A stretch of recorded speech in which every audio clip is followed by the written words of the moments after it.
Welcome back to Normal Ireland Live. I'm Callum Taylor, aka Political, and I'll be your host this evening.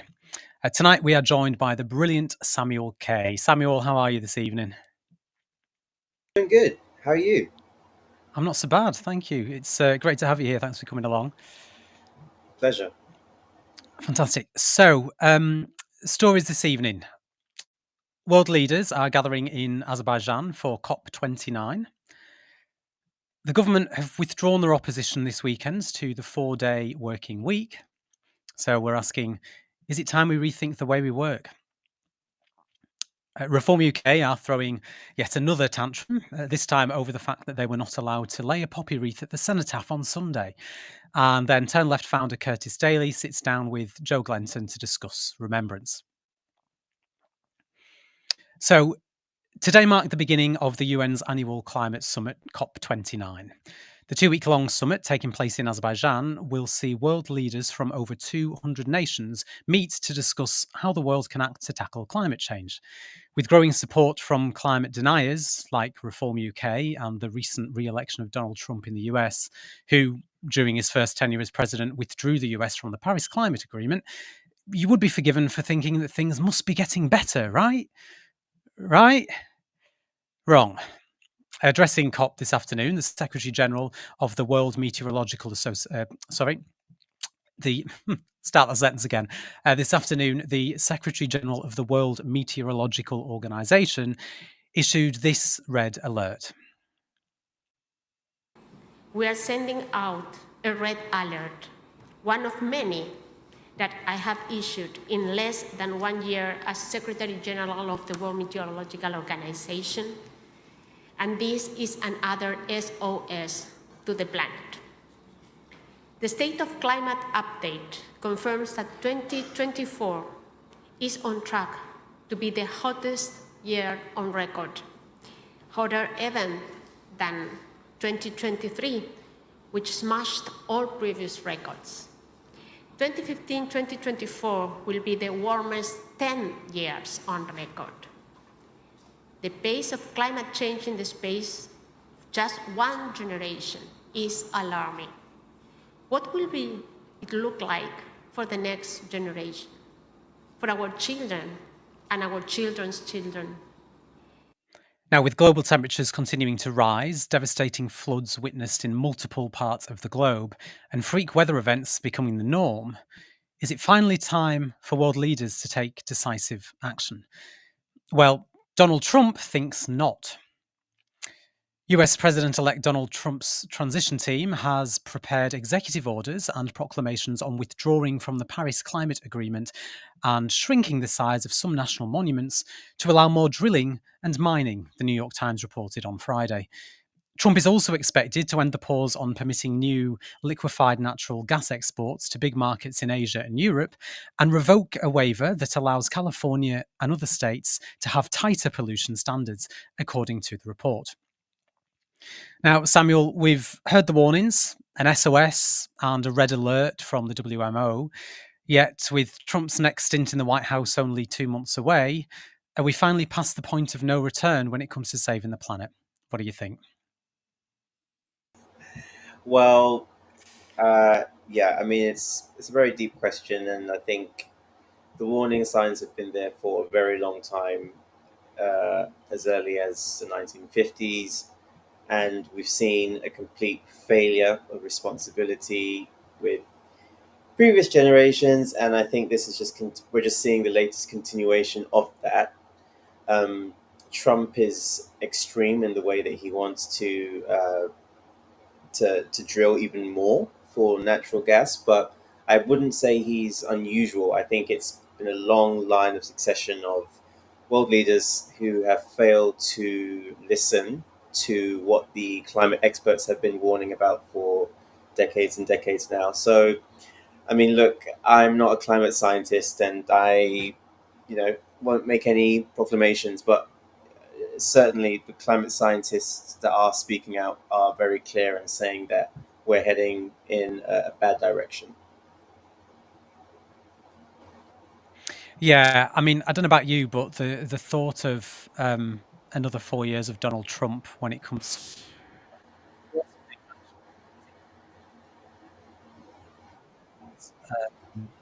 isn't one that helps me sleep at night. Sorry, I think my microphone cut out there. I'm just saying that the thought of another 4 years of Trump generally isn't something that that I'm particularly looking forward to. But when it comes to saving the planet, it's definitely something that doesn't help me sleep very well at night. Um, Yeah, I mean, how? yeah, I mean, I definitely, yeah, just to say, definitely share those concerns. I mean, look, I think, Trump has said time and time again what he wants to do when it comes to oil and gas. And Mhm. I think that there is lots of doom and gloom, but at the same time, there is the resistance and it continues to go on and it must go on. And I think that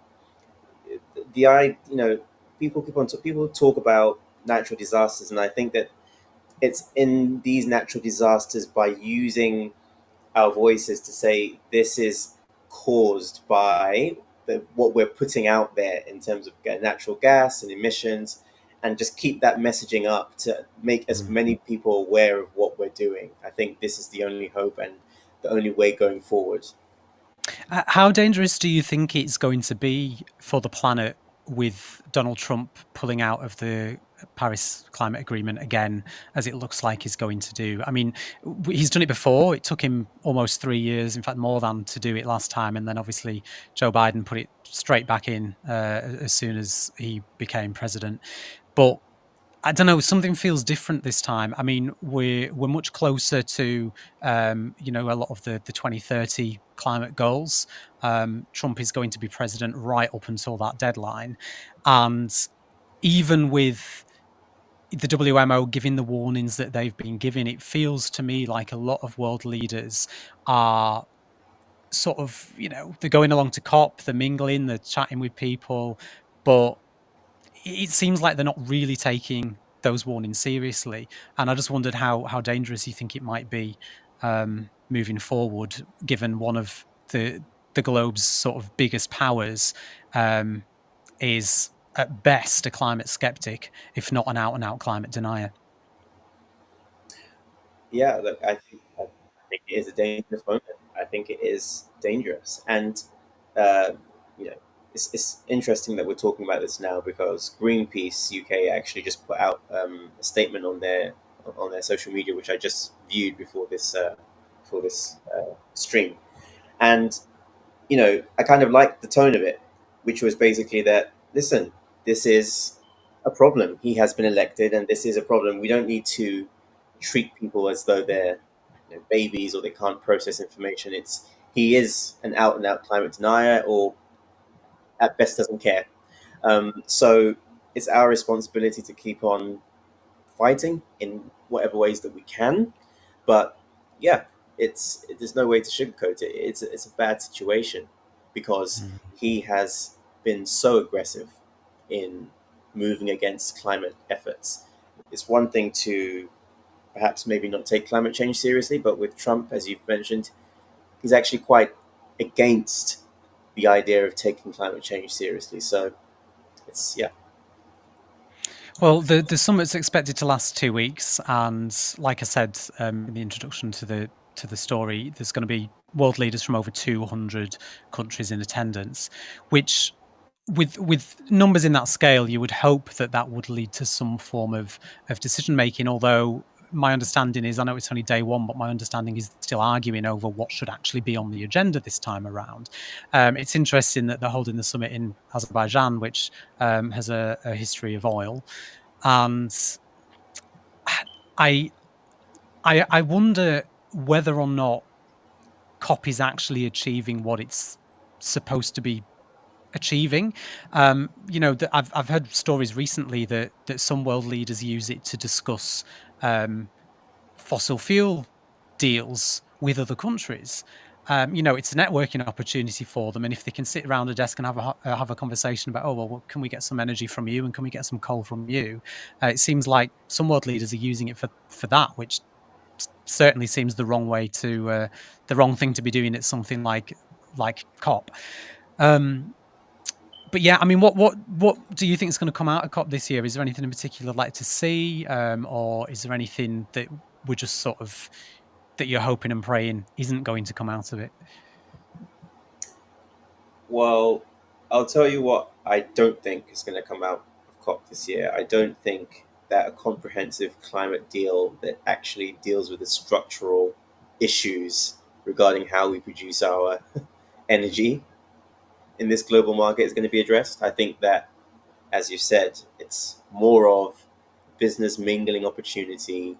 We've seen Hmm. time and time again secret recordings of deals going on at something that should be an opportunity to address climate change is actually an opportunity for lobbyists to continue making more money. It's a sick joke in a way. It would be funny if it wasn't so consequential. But in my from my perspective, I just think that, especially in light of the Trump win and everything else, all efforts now will really come down to activism from people. Um, uh, we've seen time and time again institutions, and whether it's COP or whether it's these large scale conferences, they often fail to really address what needs to be done due to the influence of big money and corporate influence. And I think we need to start from the bottom up. I know a lot of people are now talking about that. Whether that's, I read a comment somewhere, I can't remember who it was, but they were talking about boycotts in terms of companies who aren't reaching net zero and stuff like that. I mean, there are probably a lot of people who have a lot of very interesting ideas around this that we should listen to. But yeah, I think we really need to think about activism from the ground up rather than relying on these failed institutions.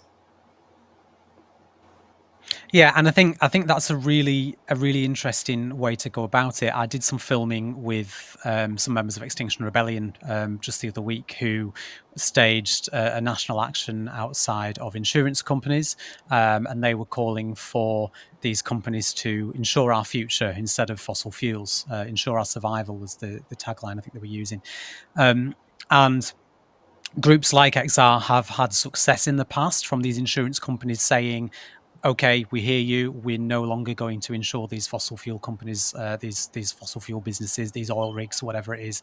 And also, these insurance companies benefit from climate change because when your house floods, and there's the insurance payouts, the premiums go up.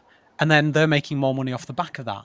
So, trying to get them to shift towards actually saying we're no longer gonna insure these the fossil fuel industry, and we're actually going to start, focusing on ensuring cleaner options instead. But they wouldn't be changing the direction with that if it wasn't for activists in groups like XR. But then it does concern me when we've got people like Phoebe Plummer and other members of Just Stop Oil going to prison for taking action to try and draw attention to climate change, while we've seen we've seen Spain get a year's worth of rain in what was it, like a couple of days. We've had some of the worst hurricanes that we've seen in a long time across the states. We've had flooding. We've not so recently, but we've obviously had huge issues with forest fires in recent years as well. And I can't help but feel like I'm sat slap bang in the middle of Don't Look Up. And even while COP is going on, we've got world leaders and potential, soon to be world leaders talking about what they want to do to cut down on, having to commit to net zero. You've got people like Nigel Farage and Richard Tice in Parliament calling it a climate hoax or a climate farce, and campaigning to scrap net zero, forget about that, and to invest more in oil and gas, while the earth is literally on fire and underwater. And I just feel like world leaders aren't paying enough attention, even when you've got the WMO saying, look, we're putting out an SOS, we are putting you on red alert again, yet we keep continuing down a destructive path. But Yeah, yeah. absolutely. It can feel very frustrating and overwhelming at times to be a climate activist and be in pursuit of all this knowledge, and just see people around you just not take it as seriously as we all know it should be. And actually, as you were talking, something just struck me that with the election of Trump as well, just maybe naively when I was younger, I thought that the what we would prioritize as issues as a society would be I don't know, more logical to would have more parallels to how we would, for example, exist more long term. That would be at the top of our priority list. And climate, obviously, what more than what more than an issue than climate change could be more consequential as an issue to society. And unfortunately, it's been relegated. And just very quickly as well, I mean, I don't want to sidetrack this too much to the US and stuff on elections, but even in the Kamala Harris campaign, I think about her explicitly saying she didn't want to go after fracking and doubling down on drilling on for more oil and gas. Where was the climate movement there? Where was the pledges to deal with climate in that campaign? So yeah, just some another thing to think about as well. Just yeah. Yeah. No, 100%. No, thank you for that, Samuel. We should probably move on before I end up with too high blood pressure with the stress of it. um, so, Green Party MPs Carla Denyer and Sian Berry have tabled an early day motion urging the government to launch a public sector 4-day week trial across the UK. Now, this comes following a weekend where tube drivers were offered a reduced working week as part of a new pay deal.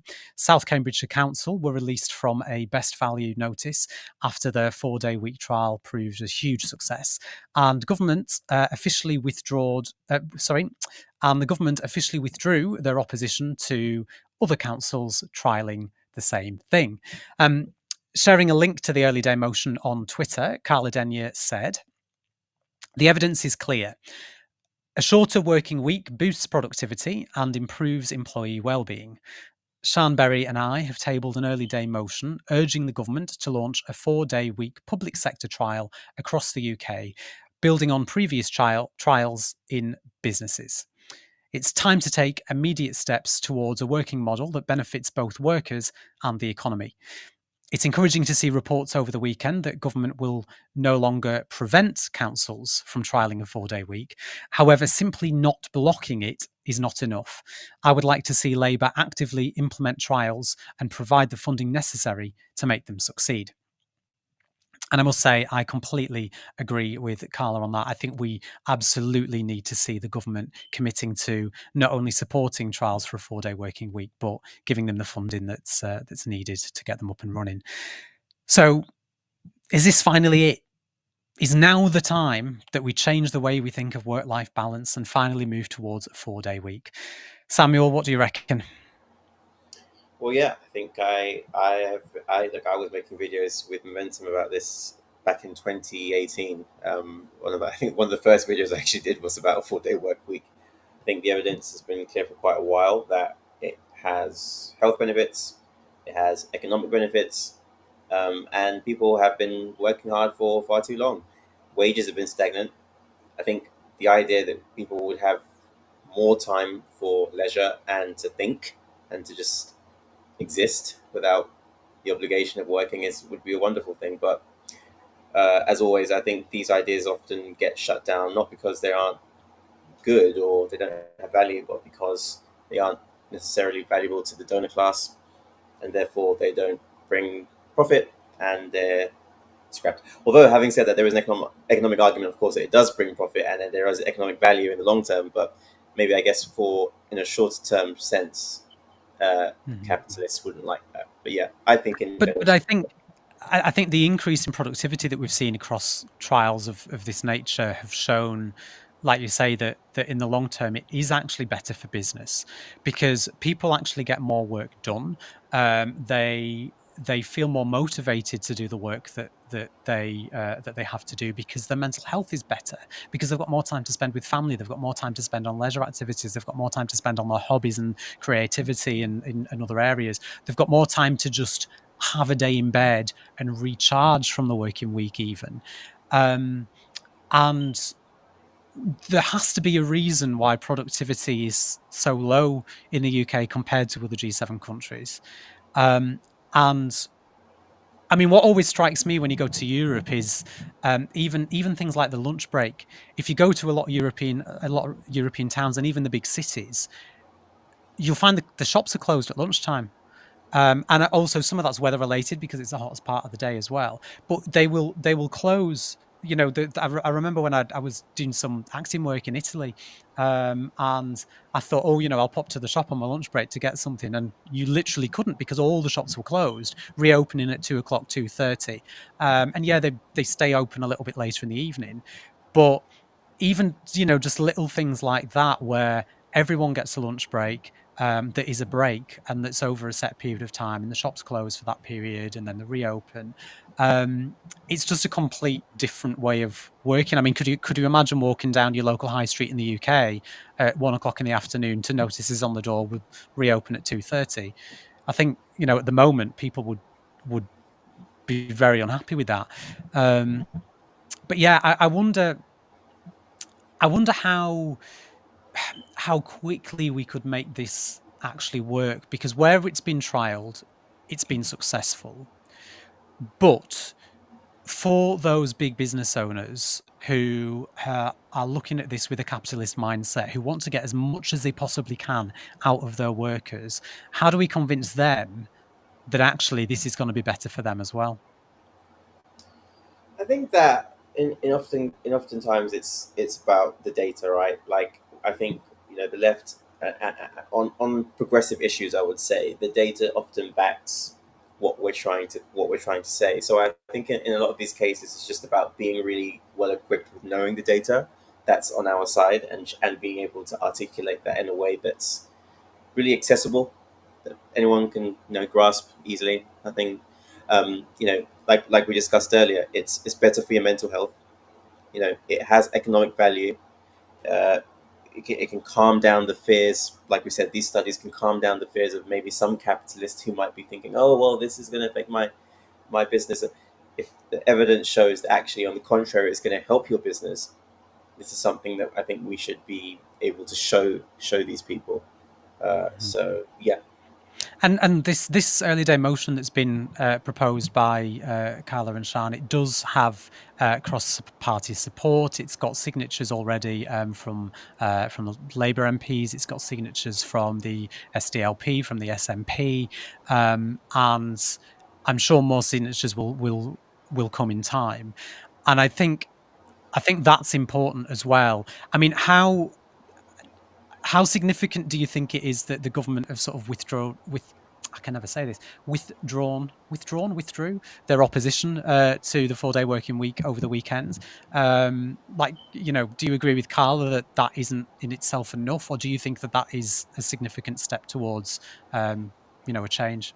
I think it's definitely unlocking some potential to move forward on this. But as always, in the UK, this is always been a place that's not necessarily been bursting with ideas on moving forward quickly. On other European nations have trialed these things more and had more experience with these things.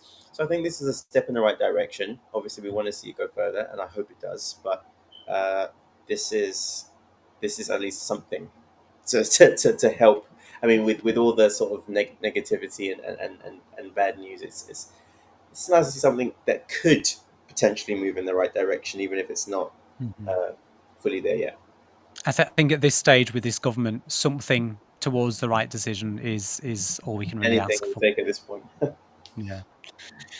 Now, before we take a look at some of your comments, I'd just like to take a moment to remind viewers that Turn Left is currently run on a completely voluntary basis. There are 5 of us making up the core team, and the goal is to make Turn Left a fully realised media organisation. However, we can't do that without your support. So, if you like what we do and you wish to support us, there are a number of ways in which you can help. Make sure you subscribe to the channel to start with, like, share, and comment on our content. And if you're able to offer any form of financial support, you can do so either as a one off donation or a regular subscription by visiting turnleftmedia.co.uk/support. Please only give what you can afford, but all your support, no matter how you support us, is greatly appreciated. Now, let's take a look at some of your comments.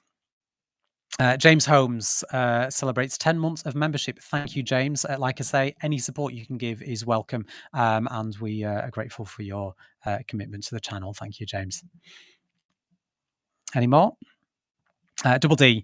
If average global temperatures keep rising, all coastal cities are potentially under threat, including New York. Yes, and I feel like it is very much the plot of Don't Look Up at the moment, where they'll continue to ignore it until it is far too late. But it's not just cities like New York; it's lots of places, particularly in the global south, are already experiencing the effects of rising temperatures and climate change. The extreme weather events that these people are facing is leading to millions of climate refugees. And that number is going to increase over the next 10 years significantly if we don't act now. Anne Hayfield, hi Anne. Food will go up by 20% because of recent floods. If it happens 3 times in a row, we will starve. Yeah, yeah. And again, that's something else that I think a lot of people don't take into account. It's not just about temperatures going up, it's the knock-on effect that that has. Flooding means that the crops are ruined. They can't be cultivated properly. We end up with food shortages. We end up with prices skyrocketing for what we have got, as well as a shortage. And it leads to starvation, as Anne points out, if things all go as bad as they can. Holly, billionaires have been scooping up benefits. Billionaires have been scooping up the benefits of progress. 4-day week gives something back. 100%. And we need to look after our workers. We've got a new generation of younger people today who have got a completely different attitude towards work, and who actually they don't want to take the bullshit. They don't want to sit back and slave away 5-6 days a week for a corporation that couldn't give a hoot about them. And actually, if we want to continue to have a world where people are willing to work hard, I think we need to find a way to make it more palatable for working people. Otherwise, young people particularly, they're going to find different ways of making money. They're going to find different ways to pay the bills that don't involve slaving away all their time and labor for a multi-million-pound corporation. But we should move on. Richard Tice from the Reform Party has been moaning, whinging and whining about Reform's lack of an invite to the laying of a wreath at the Cenotaph. Tice said this on Twitter. Remembrance Day at Cenotaph. Why were Reform Party not allowed to lay a wreath? We got more votes than Lib Dems, SNP and DUP combined, yet they all laid wreaths. Shameful stitch-up. Tice then also posted a picture of himself laying a wreath in Skegness. A wonderful parade and service in Skegness to pay tribute to the fallen. I'm sure this was in no way a photo op to make it look like he actually cares about the soldiers. I mean, it's painfully obvious that this was all about him. And despite the moaning from Reform, trying to make a political point along the fact that Reform were not invited to the Cenotaph, well, there's a reason for that. It's because it's literally in the rules that they can't be. It hasn't just been Tice pushing this narrative. It's been a handful of the usual right-wing suspects, which led to a community note on Tice's tweet. It said, to lay a wreath, you must have more than 6 MPs or be the largest party in a devolved nation. And it's actually not the first time that the right have used this from their playbook. UKIP complained about the same thing back in 2015. The UK Independence Party has written to the Queen to complain about being excluded from the Remembrance Sunday events at the Cenotaph in Westminster. Excuse me. Mike Hookham, a UKIP MEP and ex-soldier, has urged the monarch to intervene on behalf of the 3.8 million people who voted for the party in May's election.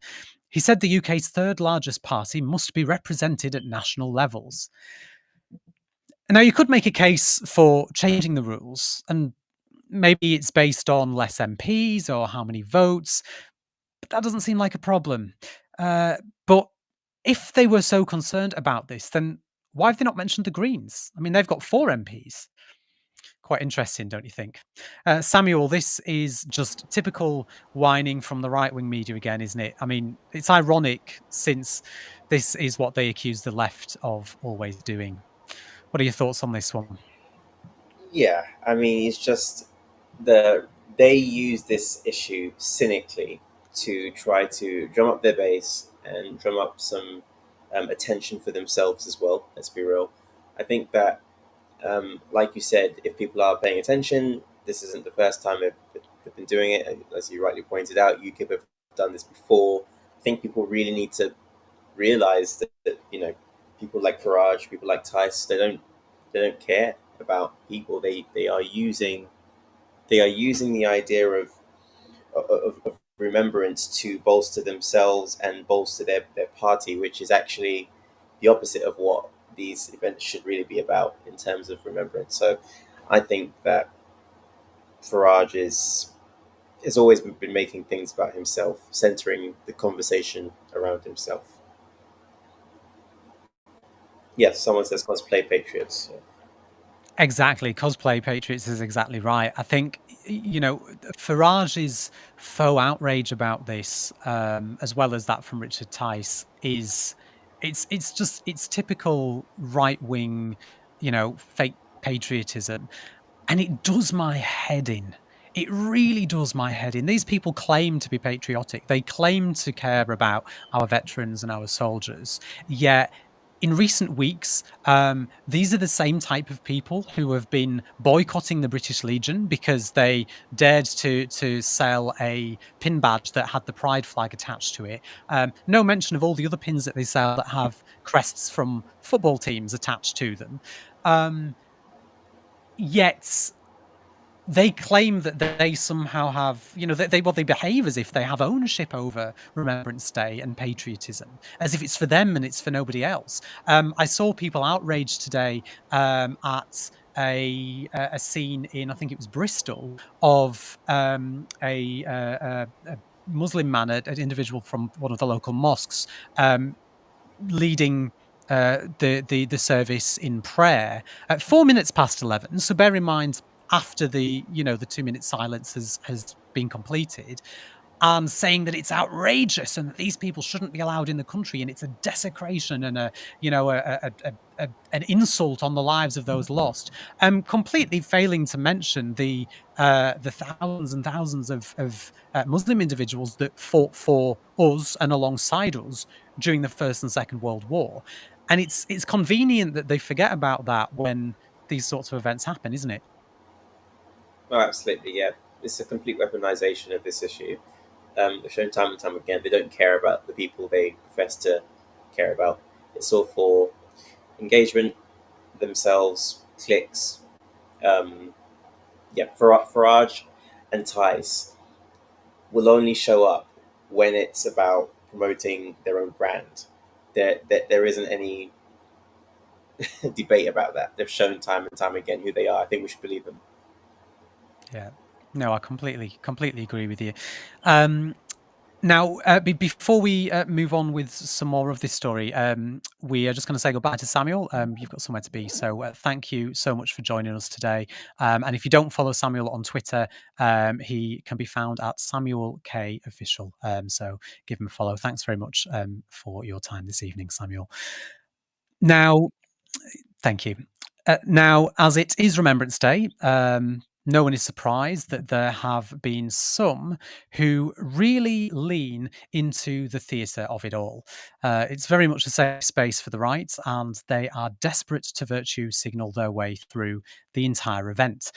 However, in recent years, especially this year, it seems the poppy mania has been far less prominent. Turn Left founder Curtis Daly caught up with the writer and veteran Joe Glenton at the weekend to discuss Remembrance.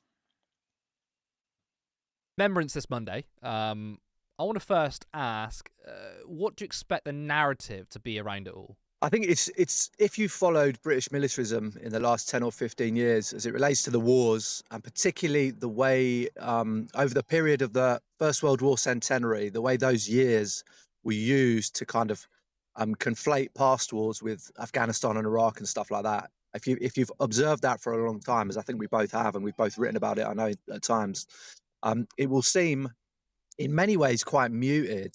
The kind of slightly psychotic poppy mania has diminished over the last couple of years, and that's partly because the centenary years have passed, and it's also because we don't actively have boots on grounds.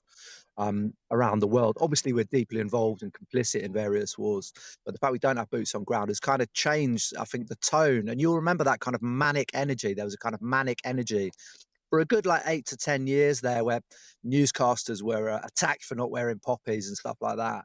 And the poppy was a central kind of instrument in the culture war.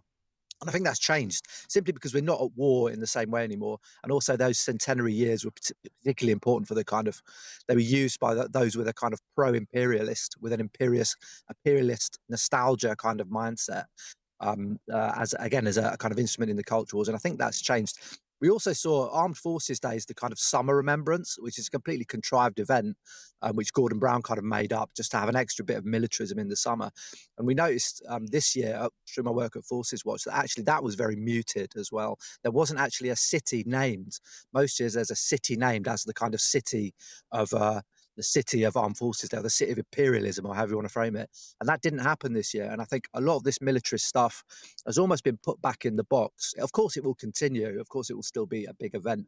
But I think that the kind of mania which overtook the country for around a 10-year period has really diminished. So it'll be different. It'll be different this year and going forward. Maybe until the next war comes along where British troops are directly involved. I definitely want to talk about this change in tone. It's certainly different to many other years. I mean, we've seen the images, we've seen the pundits, attack people for not wearing a poppy at the appropriate time, or the size of the poppy. We know that it has been muted. Before we get onto that, though, what does strike me is that whenever we talk about patriotism, especially around remembrance, we don't usually hear from those who've actually served. I mean, the loudest voices are the pundit class, often those who've never enlisted, having very strong opinions around it. I'm, of course, talking about legacy media. So what's your feelings towards the way in which this country navigates, or historically have navigated and treated an important date and an important reminder of the past? Well, it's important to remember that it was always an event that was contested in the 20s. If you go back and look at the history, veterans from the First World War marched to the Cenotaph with their pawn tickets because they'd sold their medals, pawn tickets in place of their medals. There was always a sense that there's the kind of the theatre of remembrance, and that beneath it there are people who are suffering. And there are other examples of that at the time. The British Legion, which is the kind of positions itself as a guardian of the poppy, was not a popular organisation. Many veterans came back and refused to join it, and they called it Haig's White Guards, after Field Marshal Haig, who was the nominal head, the butcher of the Somme, as he's also known. And they didn't want that association because the original aim of the British Legion, as it was first formed, was the idea was to put the men back under their officers. So there was a class dynamic. The British Legion, elements of the British Legion were also involved in trying to plan, or at least planning to break the 1926 general strike. It always had this kind of reactionary, pro-establishment politics in it. And actual take-up in terms of membership in the early years among veterans was actually surprisingly low, because most of them were working class, and they came back and they joined the Communist Party, they joined their trade union, they joined the Labour Party. Those were people who didn't feel their class urges. They didn't feel their class politics could be expressed through membership of the British Legion. Of course, that's changed, and the British Legion is now kind of a monolithic part of the landscape of British society and British military. But it's important to understand that it was always a contested and criticised organisation. It's not new. It's not new that that's the case. Of course, the pundits are important, and I would also add that I would add that I agree that most of the really hardcore pro-poppy support our troops stuff is actually not carried out by veterans. Most of that's civilians. And that's only my experience of having been on remembrance many times, and having looked at this discourse and written about it extensively, is that the people who are really, really committed to it, are really, really into it, are really kind of animated by it, are mostly civilians. And this goes all the way up into government. I remember Keir Starmer's one example in the run up to the last election. He kept talking about, oh, my granddad was in the military. And there's a point where you have to be like, well, it was conscription, Keir. Everyone's granddad was in the military. This wasn't a professional army. It was a mass army with millions of members, of course. But of course, the pundits are very important. And there was actually, I would recommend all of your viewers go and read. Samira Shackle had a really good article in The Guardian, a long read in The Guardian, talking about that historical moment of poppy mania, and what it meant. And one of the things that emerged from her research was that the usual suspects, the Daily Mail and the Sun, started to look at the poppy, look at the discourse around the poppy as a guaranteed way to get likes through moral outrage. And that's why they wrote the story. So we also have to think about it in terms of how those parts of the heritage media operate, and the fact it's likes and shares. It's always interesting to me when you look at it in that way, because the left and people who are critical of war are often accused of politicizing remembrance. But actually, it's completely the other way around for the most part. But also, it's somehow worse than that the right and the right-wing press actually just used the poppy for likes, for outrage farming. And in that article, the Daily Mail, there's a Sun reporter, the Murdoch press, a Murdoch press employee, quoted talking about how it was guaranteed likes. Like, if you write a story like this, you can just smash it out. We've worked on news desks. You want a quick story, do some poppy outrage. That was their attitude. That was their attitude to it, which is somehow is even worse than politicizing it, because they're just using it to farm outrage. But I think that was definitely that. Those are the kind of some of the underpinning forces which drove that thing. But of course, pundits play a role in that as well, because they're also in effect outrage farmers. We know, we've worked in the media a while, haven't we, Curtis? We know how this works. But those are definitely factors that drove that, and probably continue to. But as we were saying, probably in a more muted way now. Yeah, so this sort of change in tone, as you say, muted. Do you think that's synonymous with how you're seeing politicians right at the top who have also changed the narrative on war? I mean, clearly, politicians aren't screaming the war drum as much as they used to be. We've even got people like Donald Trump, who is now going to be president-elect again, is pretending he's anti-war. You've got J.D. Vance going on podcast saying, we're the anti-war movement. I don't believe it, but do you think that is synonymous with how culturally we're probably not so aggressive on militarism and Remembrance Day? Do these things all come together, or do you think it's all fragmented? Yeah, I think there are a couple of things going on there. The far right people, J.D. Vance is a veteran himself, so he should know better, and he trades off the fact he was in Iraq, even if he was only a kind of media officer or whatever. But it's actually, there's some really interesting commentary on that earlier today, I heard, and it's the way that the far right, at their most effective, find something that matters to people and they press it like a button, and they say we can solve this. And that's a kind of classic tactic of far right politics. And of course, the far right is deeply in love with militarism, in martial ideas, because they're connected to ideas of masculinity and purity, racial and otherwise. And they have a deep nostalgia for empire because of its violence, the idea of a kind of cleansing violence that can be brought home and wielded to knock out impurities from our own society. There's a lot of complex kind of psychological stuff going on there, but fundamentally, what Trump and Vance are doing is kind of pressing the button, right? They're pressing the button and saying, we can solve this. Trump's record, there's a really good article on Jonathan Caps's blog, a brilliant American writer. His blog is called The Racket, and I commend that to all your viewers as well, where he talks about Trump's actual record on war is terrible. I mean, he expanded the wars in various ways. He dropped the mother of all bombs, so-called, in Afghanistan. He sent SEALs into Yemen. But I suppose what the interesting underpinning thing there is that the only time that liberals, the people who are now all crying because they've thrown their own election away and they want to blame everyone else, the only time that liberals kind of talked about Trump as statesman-like was when he started bombing stuff, because they're hungry for this stuff. They love a bit of bombing. Liberals are really into that kind of stuff. There's an interesting dynamic there, but there are others as well. But definitely, it's important to look at the actual record of Trump, because he will try and position himself as an anti-war candidate, and it's just not true. It just doesn't. He's a hawk like the rest of them, and it's part of that. It's not just a Donald Trump problem; it's a systemic problem. That if Kamala had been, you can remember Kamala's commentary in the run-up that she would have the most lethal, develop the most lethal, and that's very specific language. Like, that's obviously been. She didn't just pull that out of the air. That's obviously something that's come out of a focus group, because we know how centrists do politics, right? They have focus groups and develop their narratives around it. But the very specific use of the term lethal, we're going to have the most lethal army in the world. And this is a woman who notionally would like to be seen as someone who's on the left.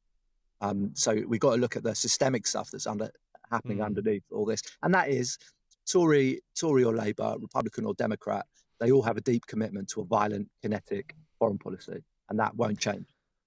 I mean, without going too off topic, you're absolutely right when you brought up Kamala Harris and her speech. She said the most lethal army in the world. And this is the thing that centrists and liberals don't really understand, is that we're in a populist movement, and they don't grasp it. You got Trump pretending to be anti-war, and there's Kamala Harris trotting out Liz Cheney, pissing off her own base. It's really wild stuff. And you mentioned also Keir Starmer saying, my grandfather was in the war, it was conscription, but people don't really care about that anymore. They care more about their material well-being. I am interested to know, though. I mean, you made a really good point here that the the protests against Remembrance Day isn't something new from the left. It's existed from its inception. A lot of veterans were angry about their class situation after the war. So there's always been this sort of nagging prodding of the left saying, do you think the left are getting this wrong? Do you think there's any criticisms of the left?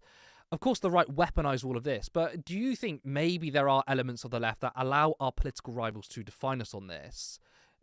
Do you think there's an instance where we don't help ourselves? Or would you say that is a load of rubbish? Around the military and stuff like that? Yes. Yeah. There is. I don't think it's a big group of people. There are certainly people, I think, on the left with a particular, whose politics just have a particular register where it's kind of where they're very unsympathetic to or very against the idea. They kind of see the military people as kind of cops. And that's not completely untrue. I mean, the Black Panthers actually developed a really good analysis of how the military are kind of the world police, and the police are the police at home. And if you're a black person in America in the 60s and probably now, the police and the army are the same. In fact, that they're a martial force. They're out there policing people of color.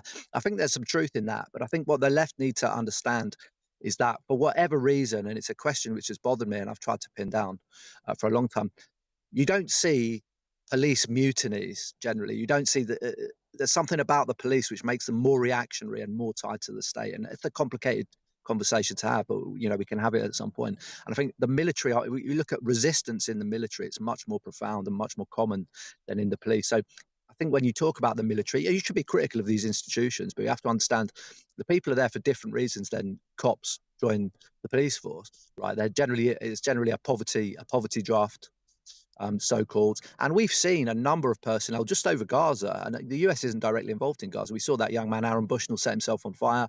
Various people in the military and within the intelligence establishment have resigned and protested and resisted very bravely, I think. And we have to understand that capacity is there within the military in a way maybe it's not within the cops. That there are whistleblowers who come forward. There are people organising, active duty people, people who are serving, organising, particularly in the US where it's much more widely reported. But there is more of a capacity, I think, maybe because of the proximity to violence, that you go to these places and you see it much more profoundly, and you're indoctrinated in a different way to the cops. So I think the left does need to understand that. It's complicated. I think there's a tendency I don't think it's a widely held view, but there can be a tendency to be like, oh, soldiers, don't care if they die, to hell with them, they're just cops. And I think there's an element of truth in it, right? It's complicated. There's an element of truth in the role of the British military and the American military is to police the world. I think that's correct. But I think we also have to understand the military personnel seem to have historically a greater capacity to resist. And if you're on the left, you're serious about engaging in like critical, nuanced arguments, I think you have to reckon with that.